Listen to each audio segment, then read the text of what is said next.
Hello everyone, it's Kathy and welcome back to my craft room and back to my YouTube channel, Kathy's Random Acts of Stamping.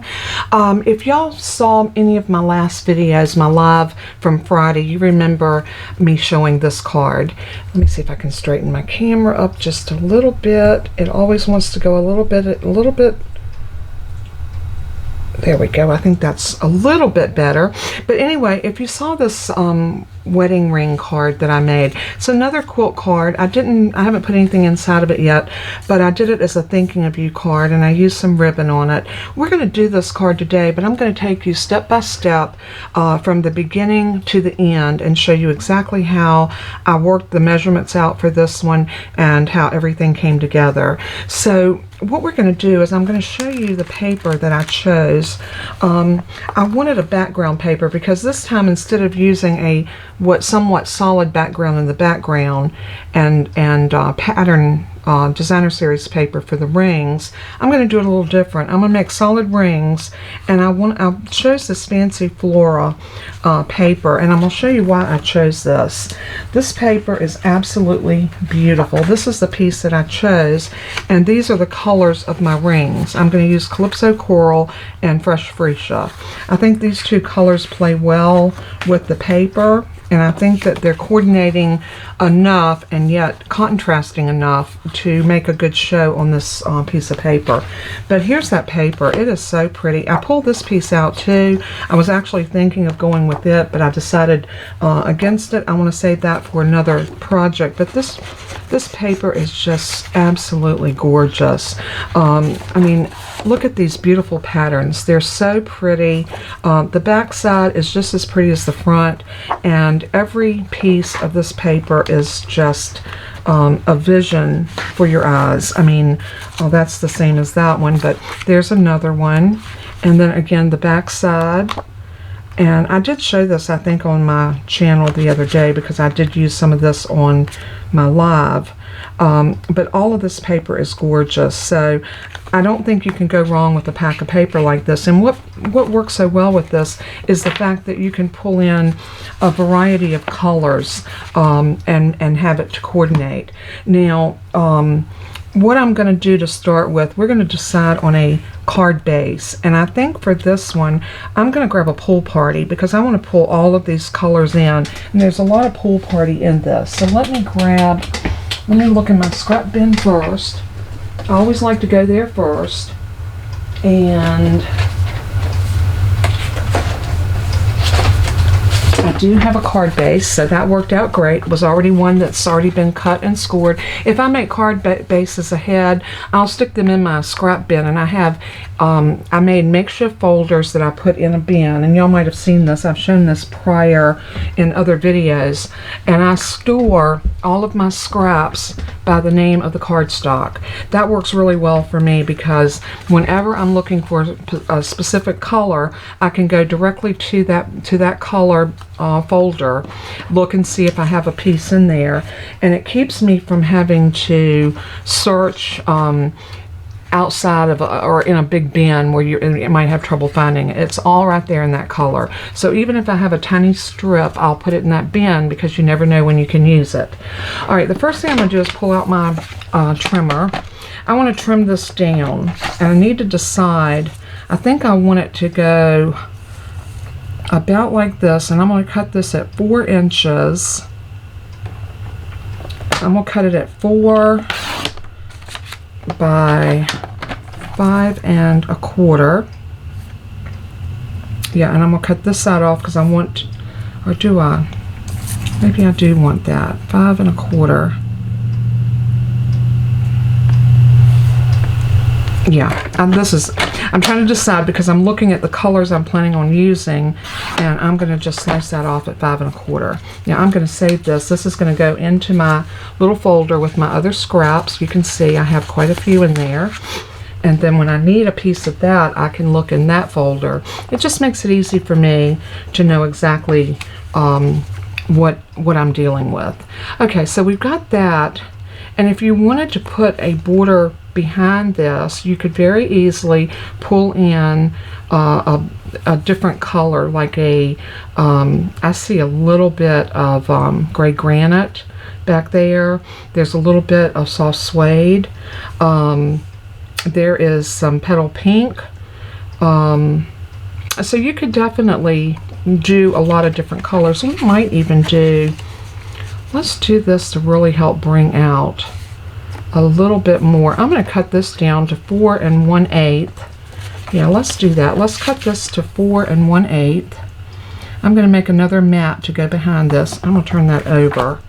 All right, 4 1/8 is right there.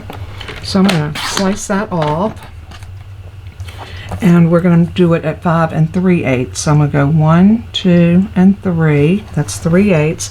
Again, this is going to be a very small piece off of there. And now we have a mat to go on here that's going to show just a tiny bit of that pool party in the back. And then we can lay this on and see how it really does pick up the Calypso coral nail. And I still have my piece here that I'm going to do. I'm going to do 6 of my circles out of there. And let me show you what I mean when I say my circles. I'm going to show you how I created these. These were all created by using the stylish shape dies. So let's pull those out and I'll show you exactly how I use those and how I made that happen. So stylish shapes are right here. This is the stylish shape dies, and I still have mine taped together. And they actually stuck to my packaging. That's okay. So what I did is I took the 3rd and 4th from the largest. If you count 1, 2, this would be the 3rd, and that's the 4th. Circles, and these are stitched circles, and I kept mine taped together because I knew that I was going to come back and make a card on camera. This was my prototype, and anytime I do one, I know that if it's something I'm going to repeat, like I knew this one was going to be a repeat, so I kept those taped together like that for that reason. So these are my 2 colors that I decided I wanted to use for my rings. So I need 6 out of this. So I'm going to see if I can get, I'm going to come all the way over to the far edge, and I'm going to cut. Let's get our Stampin' Cut and Emboss machine. And for this one, I am going to bring up the larger machine because I'm using a larger piece of paper. So I need the bigger one that will go through on these plates, and these plates are twice the width of the mini. So, and you know, sometimes that's what we need. Sometimes we have to have our larger machine for things like that. Now I could cut this down if I needed to. I could cut this piece of paper right beside there, and that would fit in my mini. But I don't want to do that because I'm hoping I can get another circle out of there. So I'm just going to bring that on, and I'm going to put my cover plate over, and we're going to crank it through. And anyone that's in the market for a good Stampin' Cut and Emboss machine, I highly recommend this one. The Stampin' Up! Stampin' Cut and Emboss machine is without a doubt the best machine that I have ever had the privilege of using. There is our circles. These are what we are looking to make. And see how pretty they are? They're stitched, and they are absolutely perfect. The dimension and the diameter and everything is perfect. By laying them down and taping them down like this, you always are able to get that perfect diameter that you're looking for. So let's pull that off, and I'm going to hope that that's going to fit right there. We're going to try it. So I'm going to tape that down. If this will work, and then I know I can get all of these out of here, and if it does, then I'm going to go ahead and go off camera and finish cutting all 9 of my my circles. And then when we meet back up, I'll show you then how we're going to lay them down, how we're going to position them on our card, and how we're going to make that into a beautiful wedding ring quilt card. And I've had so much fun with the quilt cards lately, and I've looked up quite a few quilt patterns and I'm real excited to bring y'all more and more of these. See, this is the reason I'm having to take this off each time to show you what I've got. So I'm hoping by going off camera and doing these, oh, that worked perfect. So I can get 6 out of here, so I can get 1, 2, 3, 4. So this is going to work out fine. So what I'm going to do is I'm going to go off camera, and I am going to go ahead and finish cutting out all of my rings. And when we come back, I'll have 6 of the fresh freesia and 3 of the Calypso coral, and then we will go ahead and then obtain or work toward putting our card together. So I'll be right back. We'll put everything together, and then I'll get everything cut. Then when we come back, we'll put it together. So I'll be right back. Okay, we're back, and as you can see, my camera's out of whack again. As you can see, I have 6 of these and 3 of these. So we got all of our rings cut. And so now what we need to do is, maybe my camera's not as crooked as my mat is crooked. That's an easy thing to fix. Okay, so what we're going to do is we're just going to work with this piece right here for right now. And what we want to do is we want to decide how we want these to fall. So I want them to go as close to the edge as possible, like that. So when I line these up, I want it to be to the top and to the outer edge as much as I possibly can get it. So I'm going to bring my silicone craft sheet out, and I'm going to turn these over. Just make sure your back side, because once you cut these, they do have a front and a back side. So that back side, I'm going to put just a little bead of glue around the outer edge of that. Just like that. I'm going to go ahead and do 2 at a time. And what we're going to do, we're going to bring it over, and I'm going to set it to the top and to the outer edge. So my right edge here, and it'll be the left edge on the other one. Now they're going to overlap, but that's what you want them to do. So we'll lay this one down right there. And see how you have that little overlap right there. That's what we're looking for. Then we're going to take this one, and it's going to go right over top of them, just like that. Up to the top, to the bottom, and again, we're going to do it just like this. We're going to put the glue on. It's okay if you make a little mess. That's what our silicone craft sheet's for. And I'm going to put it right in the middle as best I can get it. Give it a good press, like so. Now the next one, I'm going to have the ring here, and the outer ones are going to go here.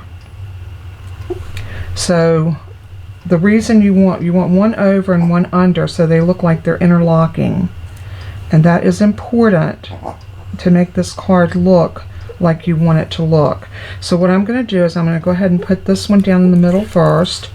So again, I'm just going to use my silicone craft sheet and some liquid glue. And I want it to go over just a tiny bit, right in the middle. Press it down, and then grab 2 more of our lighter colored ones, and we're just going to continue to build our rings just like this. So this one, outer edge, let it go over top of that one, and then do the same thing with the next one.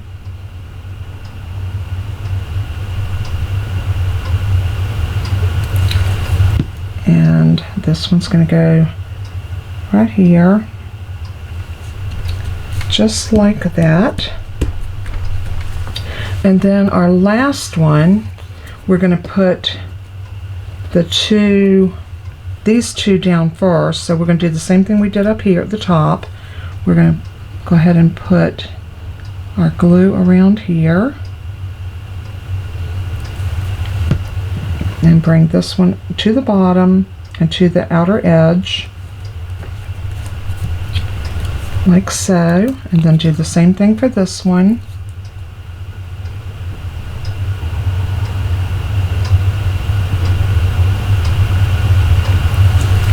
And pick it up, and it's going to go right here, outer edge to the bottom, and press it down. And now our last one, glue on the bottom, or I should say around the perimeter. Pick it up, and yes, I got glue on my fingers, but that's okay. And then we'll put that one down right there. Now you might say, well, that doesn't look very much like the one you did. No, it doesn't, because we have not embossed it yet. Once you emboss this and run it through the embossing folder, it looks like they become one with the paper. So let's decide which embossing folder we're going to use. And I think I'm going to go back with the same ones that I did before. I think this one I might have used the cane. No, I used that one. Let's do the cane weave on this one. This is a really pretty embossing folder. We also got the floral one, the pretty flowers. That would be pretty. I'm going to try this one. I like that one because I think it will give us that look that I'm looking for. We got hive, we got gingham. I think we're going to try this one, the cane weave. So what we're going to do is we're going to open up our embossing folder, and if you pay any attention to your folders, you'll see that dark line right there on the front. So I'm going to line it up. I'm making sure that the front is going down, and I'm going to line it up to that registration line. That's what I like to call it, a registration line. And once I get it where I want it, then I'm just going to close my folder over it, and I'm going to grab out my number 1 plate and my number 4 plate. That's the sandwich for a 3D embossing folder. I think that's a 3D. Yeah, it is. And we're going to close that up in there. And I'm going to grab my Stampin' Cut and Emboss machine. Again, we need the big one for this because that particular embossing folder will not work in your mini because it's too wide.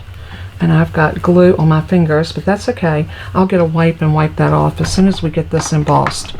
I like to emboss it while the glue is still a little bit wet, because I think it really gives you a better effect, because it allows it, because it is a little bit wet, I think it allows your image to really get in there deeper, and it really makes the paper become one. And you'll see what I'm talking about. Once you emboss it, look how beautiful that is. Now you really don't see any raised edges of the rings. They all look like they're there with the paper, the background paper, and that's what I was looking for. So now we're ready to bring our pieces over. Let's move that out of our way and get this out of our way.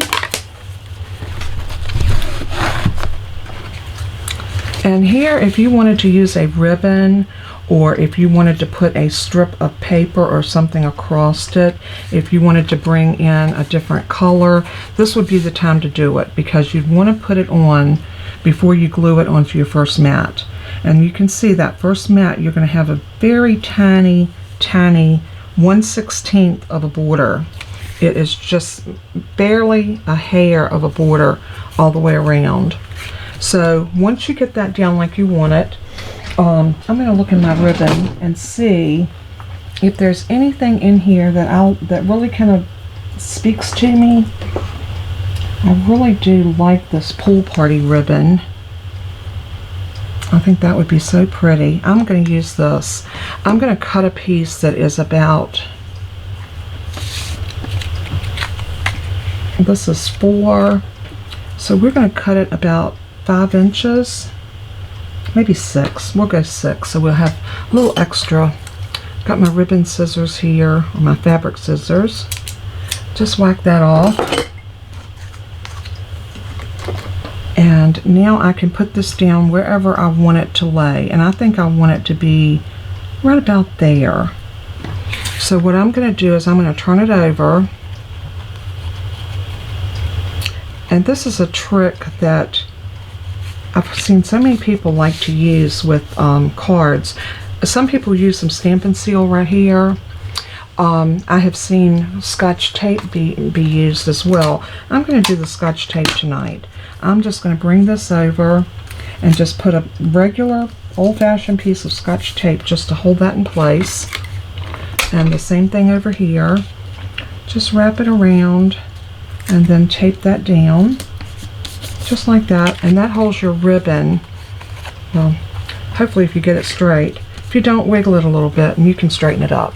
So that's nice and straight. I'm going to take a glue dot and slide under it because I don't want it to move on the front. So I'm going to grab my Take Your Pick tool and I'm going to pick off a glue dot and I'm going to slide it right up under the middle of that. I'm just going to lay it down just like that and adhere that. It's not going to show because we will put a sentiment across there and it will not show, or we'll put a bow on there. Alright, so now I'm ready to go ahead and adhere that to the card base, and I'm going to use some liquid glue. I like liquid glue on anything that I have embossed. I think it sticks better.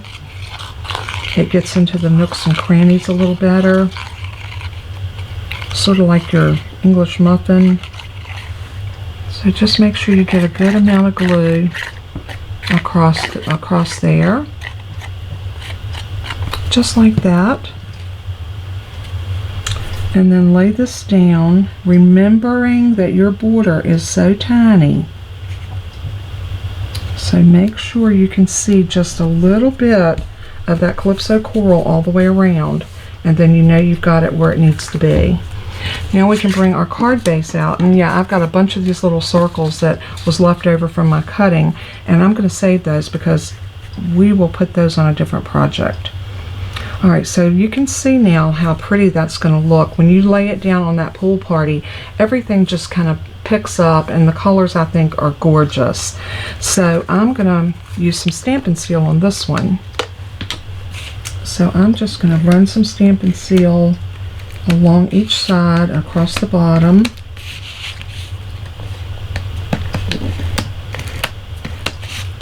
And across the top. And then lay this on, making sure you're getting that nice little even border, and press it down. Now I like that ribbon so well, I'm going to go ahead and make a bow, and I want it to be somewhat of a small bow, so I'm not going to cut a whole bunch of ribbon, but as you can see I'm doing my little finger bow. I know I'm going to need a longer tail because once you thread this through, you definitely need enough of a tail to be able to make this work. So I'm going to feed that back under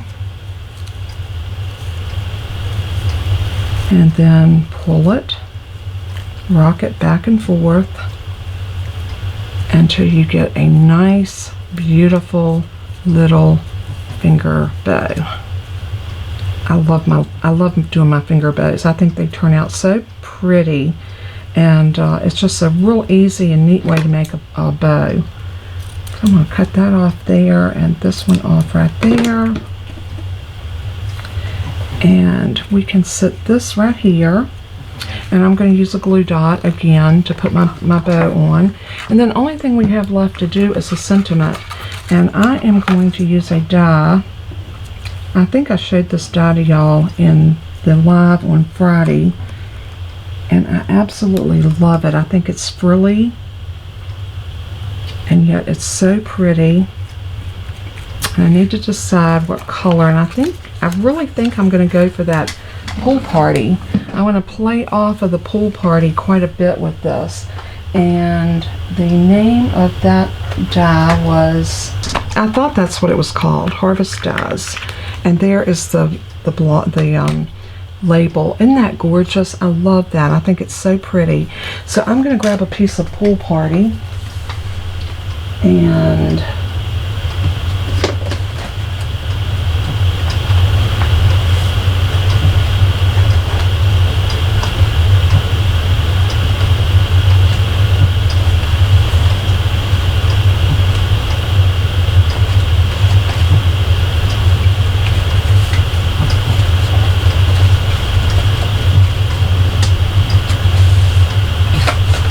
always try to find the smallest piece that will work so that I can say I used up that scrap. So I think I'm going to do something like that, but let's see, can we get it? I think we can get it on there like that. So I'm going to stamp first, and then I can center my die up around it. So I want this one to be a happy birthday card. So I'm going to grab, how about Peaceful Moments? Y'all know I love that birthday. I'm thinking I want that one, but then again,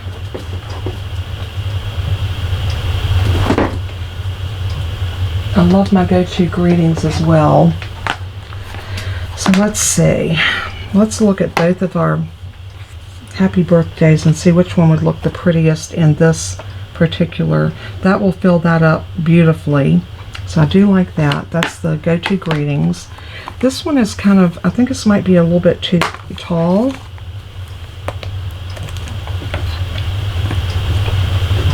Yeah, I think I like that one better. I think it will fill that it'll fill that up much better, and I think it's going to be beautiful on there. So I want to use my Memento Tuxedo Black ink for this, and I am going to bring this over and set it down right in the middle. I want to have enough room to be able to put that die around the outer edges of it. Grab a stamp block, and I'm going to pick that up. And we're going to go ahead and ink up this stamp.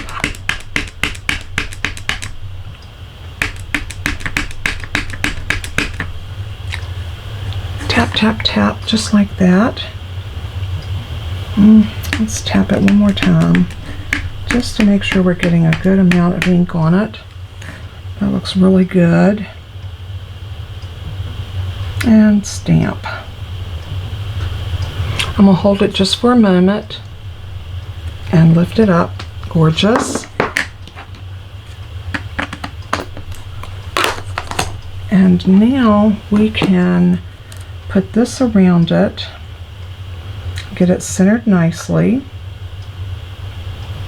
and I'm going to use one of my little post-it flags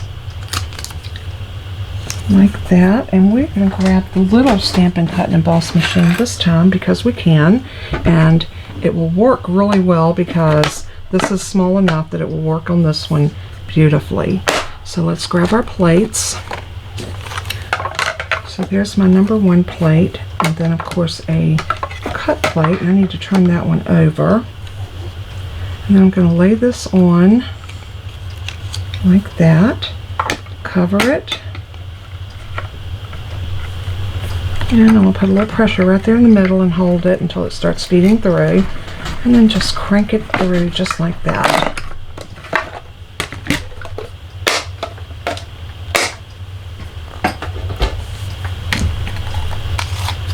Pull that off. Oops, that's wanting to tear my cardstock, so let's go real gentle right there.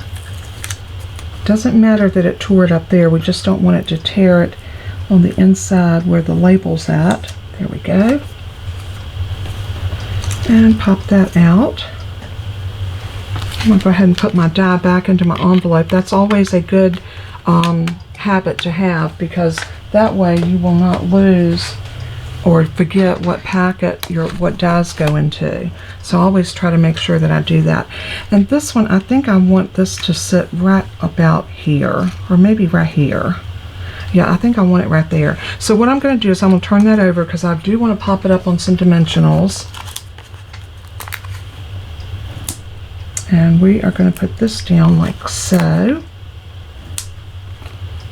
And pull these backers off.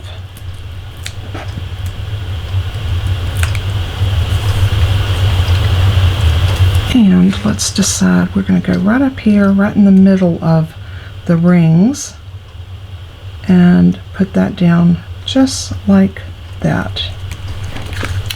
Now, only thing we need to do for this card is to put a mat inside, and I think I want to go back with the Calypso Coral, so I'm going to cut a mat of Calypso Coral and Pool Party. So I might have to grab another thing of Pool Party, but that's okay. This mat needs to be 4, by 5 1/4.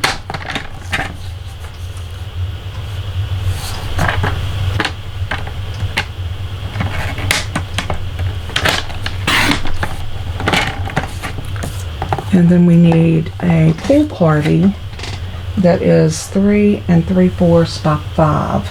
So I think I'm going to need, nope, actually I got a piece.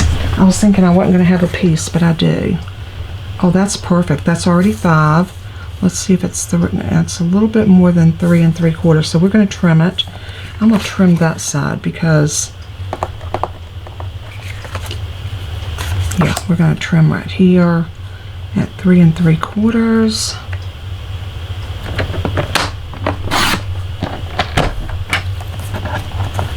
And then this will fit onto here. And what we're doing by doing that, we're keeping that same color theme throughout our card. And I think that way it shows that our Fresh Freesia was an accent color, our Calypso Coral and our Pool Party ended up being a primary color. So look how pretty that's going to look in there. Just like that. And then we can stamp our greeting on it inside or write a handwritten message, whichever you prefer. And I think it turned out really pretty. Y'all have to let me know. Let's zoom in a little bit so you can see it a little better. And I'll pull it down just a hair. There we go. I think it turned out really pretty. Y'all let me know in the comments what you think of this particular quilt card. And I have worked on another one. This is another one that I did, and this is called Card Tricks. And you can see this is 2 different patterns of paper, and this is 2 different patterns. I think I'm going to do another one, and I'm going to do them in solids on a floral background. Not anything too busy, but just a little bit. I think that'll be really pretty too. So that's going to be probably my next quilt card, but not necessarily the next card. Anyway, thanks so much for tuning in. God bless and keep you. And as I always say in closing, let everything that you do and say bring glory to Jesus. He is so worthy of our honor and our praise. He paid it all for us. So until we craft again, God bless and keep you. Bye-bye.